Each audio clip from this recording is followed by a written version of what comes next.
ओम शांति। हमारे प्रजापिता ब्रह्मा कुमारी ईश्वरी विश्वविद्यालय की तरफ से, ओम शांति रिट्रीट सेंटर की तरफ से, यूट्यूब के इस कार्यक्रम का बहुत अलौकिक और सुंदर नाम है जगदम्बा माँ का रूहानी आंचल, जिसे सुनकर के मुझे बहुत खुशी हुई। मैं भाव विभोर हो गई। जैसे लौकिक बच्चा ममता और वात्सल्य से भरपूर माँ के आंचल में, गोद में जाते ही खुशी की अनुभूति करता है, शांति की अनुभूति करता है, शक्ति की अनुभूति करता है। ठीक इसी प्रकार हमारी अलौकिक माँ जगदम्बा सरस्वती का अलौकिक ईश्वरीय स्नेह, सुख, खुशी, शांति और शक्ति से भरपूर, दिव्य गुणों से भरपूर सजे सजाए इस माँ के अलौकिक आंचल के नीचे जो भी आत्माएं जाती, वह इन सब चीज़ों का अनुभव करती कि मन की शांति क्या है, अतीन्द्रिय सुख क्या है, शीतलता, शक्ति की अनुभूति करने लगता और उसी में खो जाता था। ये ईश्वरीय शक्ति की अनुभूति इस अलौकिक माँ के द्वारा हर एक को होती रहती थी। मैं अपना थोड़ा सा अनुभव सुनाऊंगी। मैं बचपन से ही शिव और शक्ति की उपासना करती थी। बचपन से 3 साल की उम्र से ही मैं साक्षात्कार भी भगवान का करती रहती थी। कुछ ना कुछ रोज साक्षात्कार करती थी। तो ऐसे ही एक बार मंदिर में बैठे थे, शिव के मंदिर में, और साधना कर रही थी। उसी में मेरे को ये दिव्य साक्षात्कार हुआ, जो शिवलिंग के स्थान पर लाइट का प्रकाश में शिवलिंग देखा, जिससे बहुत चारों तरफ प्रकाश ही प्रकाश निकल रहा था। और एक तरफ सफेद वस्त्रधारी अलौकिक छटा बिखेरते हुए बहुत ही भव्य स्वरूप, मुस्कुराते हुए चेहरे से एक अलौकिक व्यक्ति जो सफेद वस्त्रधारी थे, वह मुझे बहुत प्रेम से देख रहे थे, मुस्कुराते हुए दृष्टि दे रहे थे।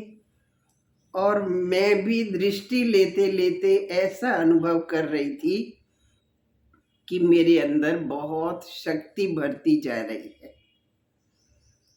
इतने में मेरे को ऐसे लगा कि कुछ आवाज आ रही है।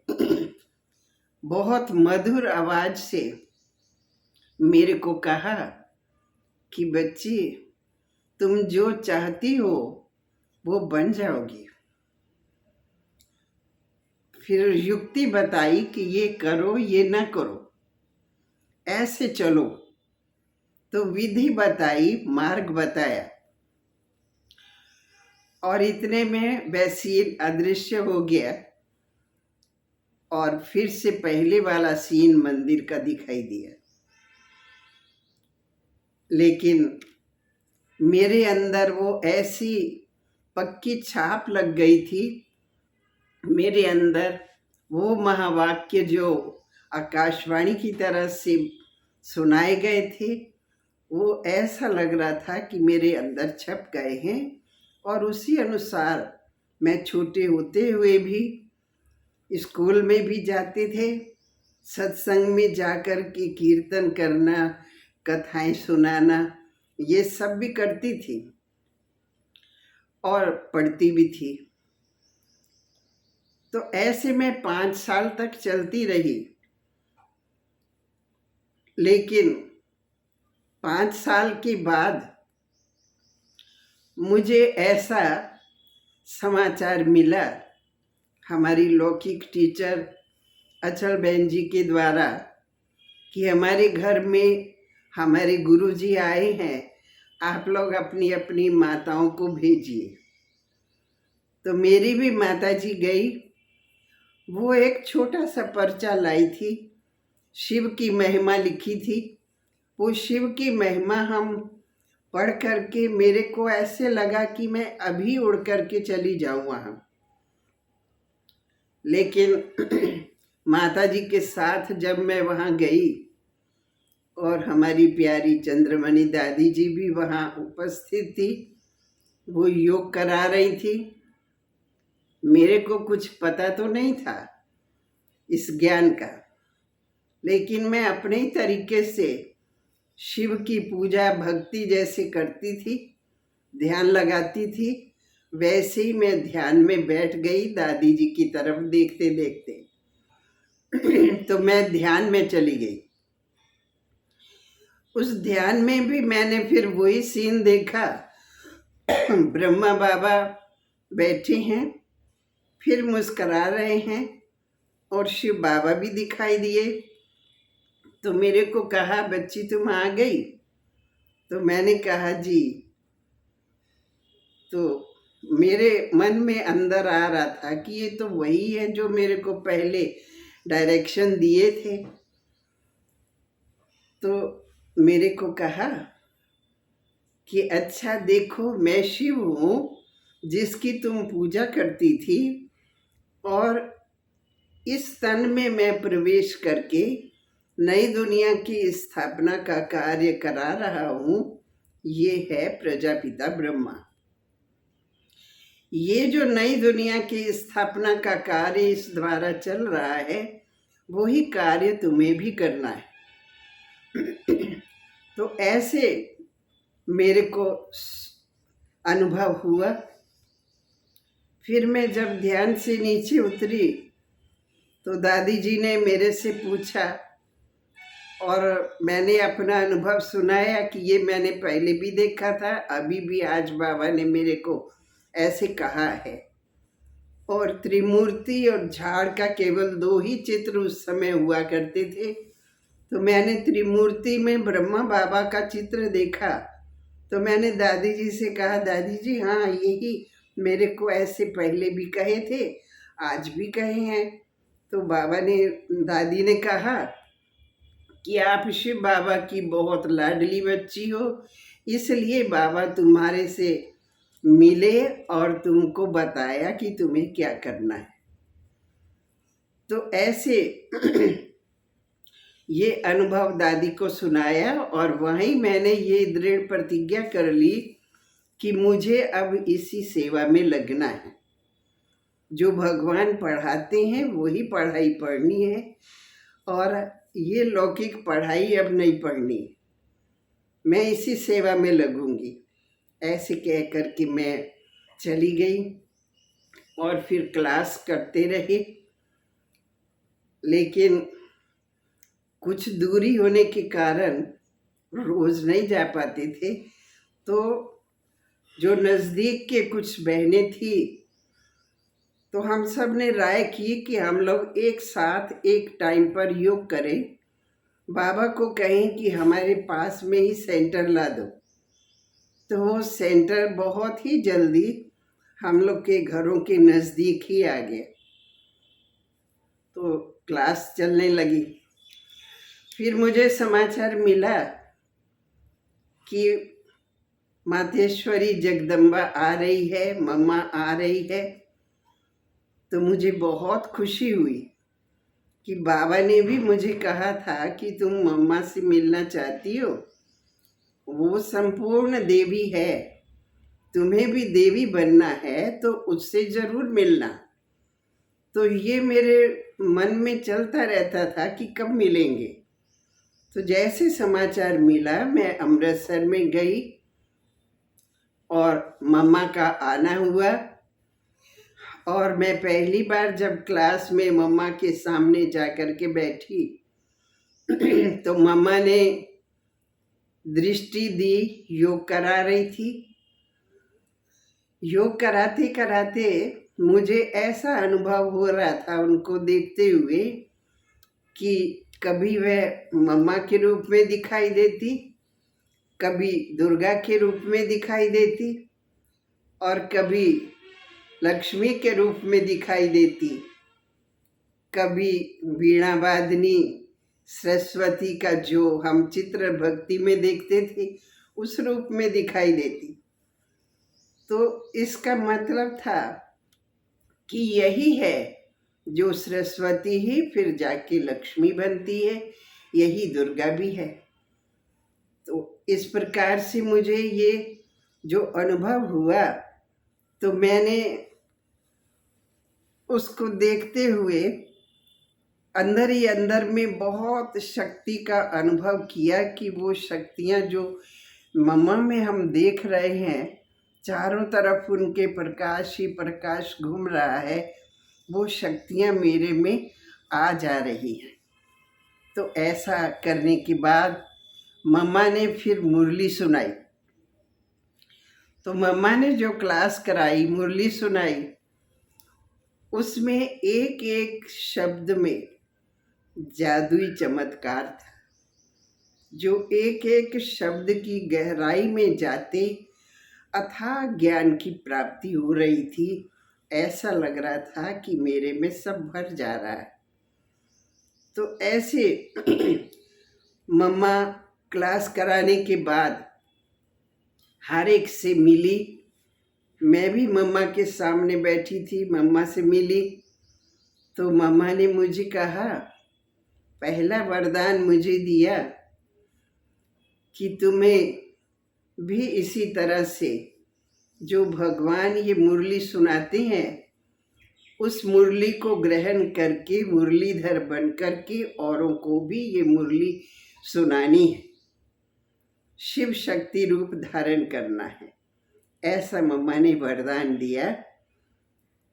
तो मैं फिर दूसरी बार जब मम्मा से मिली तो मम्मा ने मुझे कहा कि तुम्हें शिव शक्ति बनना है।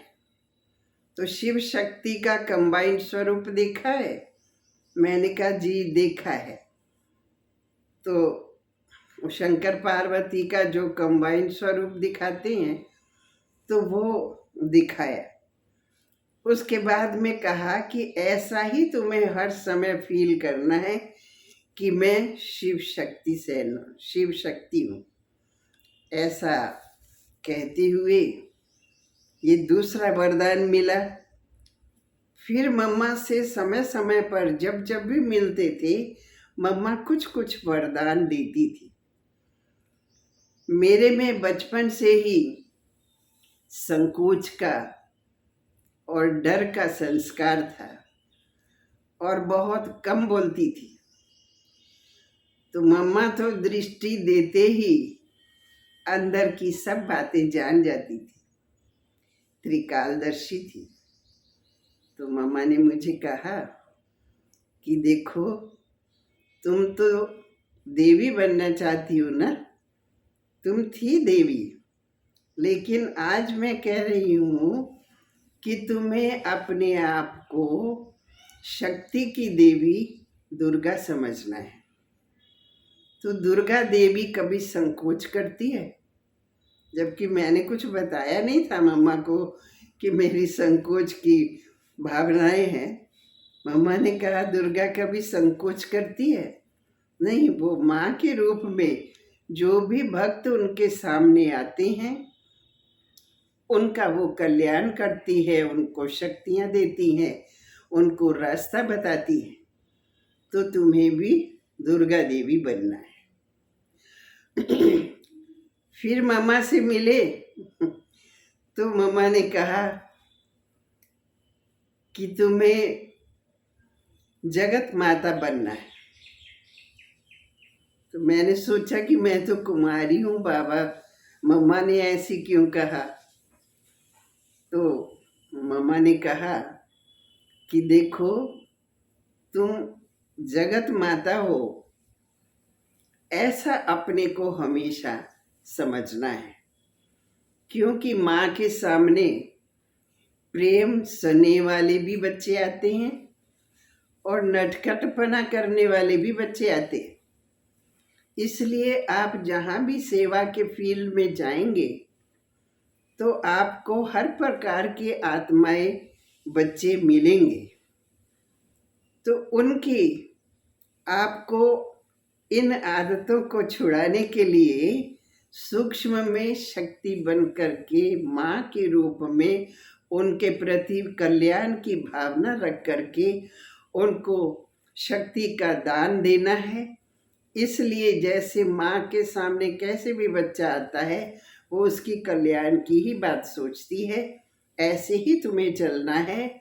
तो ऐसे सर्विस करते करते जगदम्बा जगत माता समझ करके सेवा करेंगे तो आपके हर सेवा में सफलता आपका चरण चूमेगी।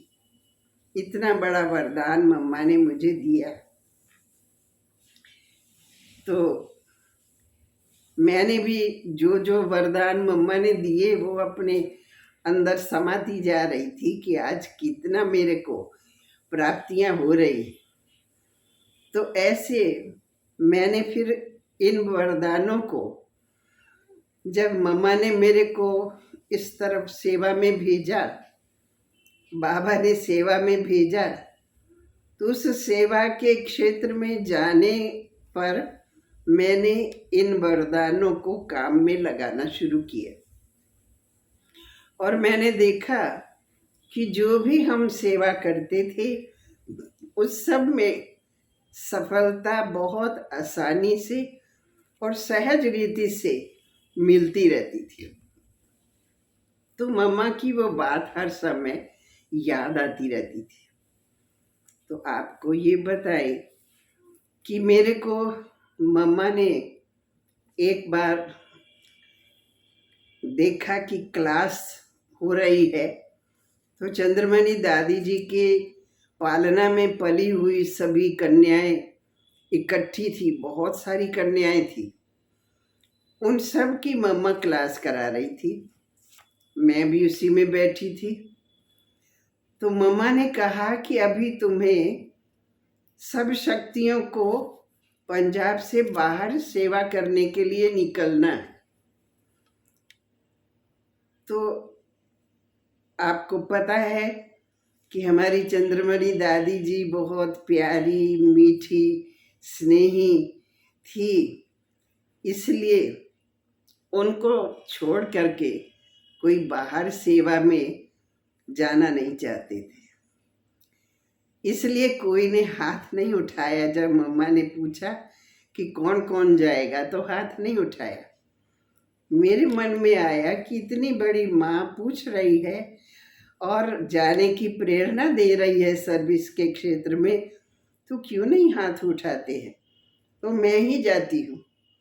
तो मैं जब तक कि सबसे छोटी लगती थी, देखने में पतली दुबली छोटी सी थी, मैं उठ कर के जल्दी से मम्मा के आगे पहुंच गई जाके संदली के पास।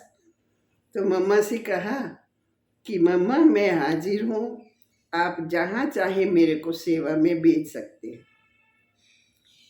तो मम्मा ने बड़े प्यार से दृष्टि दी और कहा कि अच्छा तुम बताओ, मैं अगर शेरों के पास तुमको भेज दूं तो जाओगी? जबकि मैं अर्थ भी नहीं समझ पाई कि कौन से शेरों के पास मम्मा मुझे भेजेगी, फिर भी मैंने कहा जी मम्मा आप जहाँ भेजेंगी मैं जाऊंगी। क्योंकि ये तो मन में विश्वास था ना कि मम्मा हमारा कल्याण ही करेंगी ना, तो इसलिए मैंने जी मम्मा करके कह दिया। फिर दूसरी परीक्षा के रूप में मम्मा ने कहा कि तुम्हारी मम्मी की परमिशन मिलेगी तभी तो जा पाओगी, तुम्हारी मम्मी छुट्टी दे देगी। तो मैंने कहा मम्मा मेरी मम्मी तो आप ही हैं उस मम्मी के बारे में आप जानिए, वो आप उनसे बात कर लीजिए। तो कहा बुलाओ। तो मम्मी को बुलाया, वो भी क्लास में थी, बाहर बैठी थी। तो उनको बुलाया, उनके भी मुख से यही निकला जो मैंने कहा था। तो कहा कि मम्मा आप ही की बच्ची है, आप जहाँ चाहे भेज दीजिए।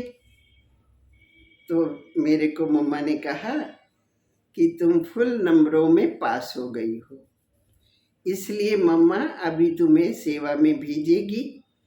और चंद्रमणि दादी जी को कहा कि दादी इसकी अच्छी तैयारी करके इसको आप छोड़ के आना। तो कहा ठीक है। तो ऐसे मम्मा ने बड़े प्यार से मेरे हिम्मत को देख करके मम्मा ने मेरे को छुट्टी दी और इस तरफ भेजा। तो ऐसे मम्मा हर एक की दिल की बातें जानती थी और उसी अनुसार उनको हैंडल करती थी, शिक्षाएं देती थी। चाहे उनके सामने कैसे भी व्यक्ति आ जाएं, बड़े बड़े विद्वान आचार्य आ जाएं, चाहे कोई कड़े संस्कार वाली आत्माएं आ जाएं, चाहे कन्याएं, कुमार, चाहे प्रवृत्ति मार्ग वाले लोग आए, तो भी हर एक से मम्मा ऐसे मिलती थी, ऐसे उनको भाषण देती थी कि यही सबकी माँ है और यही सबका कल्याण करने वाली है। तो कड़े से कड़े संस्कार वाले जो आत्माएं भी आती, वो भी मम्मा के सामने नतमस्तक होकर के जाती थी। पहले तो वो ये सोच के आते थे कि आज हम इनकी मम्मा को हराएंगे, ऐसे ऐसे प्रश्न पूछेंगे। लेकिन मम्मा ऐसे स्नेह भरे शब्दों में मीठी वाणी से बोलते हुए और प्रेम की दृष्टि देते हुए जो उत्तर देती थी, उससे सब प्रभावित हो जाते थे और माफ़ी मांग करके जाते थे कि आप महान हैं, ऐसे कह करके जाते थे। तो इस तरह से मैंने मम्मा का देखा। तो जो बाबा की मुरली में आता है कि तुम्हें देवता बनने के लिए ये दैवी गुण धारण करने हैं, इन शक्तियों को धारण करना है, तो हमने उनके जीवन में ये सारे गुण और शक्तियाँ प्रैक्टिकल में देखी। उनके कर्म में, उनके बोल में, उनके व्यवहार में, उनकी दृष्टि से, उनकी वाणी से, हर तरह से मम्मा के अंदर कूट कूट करके ये श्रेष्ठ संस्कार, दिव्य गुण सब भरपूर थे, कोई भी चीज़ की कमी नहीं थी।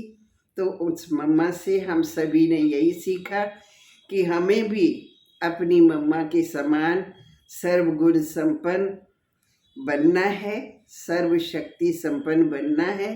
ये प्रेरणाएं हमने मम्मा से ली और जितनी भी मेरी कमज़ोरी थी, वो मम्मा ने मेरी सब कमज़ोरी दूर करके शिव शक्ति बना के सेवा में भेज दी।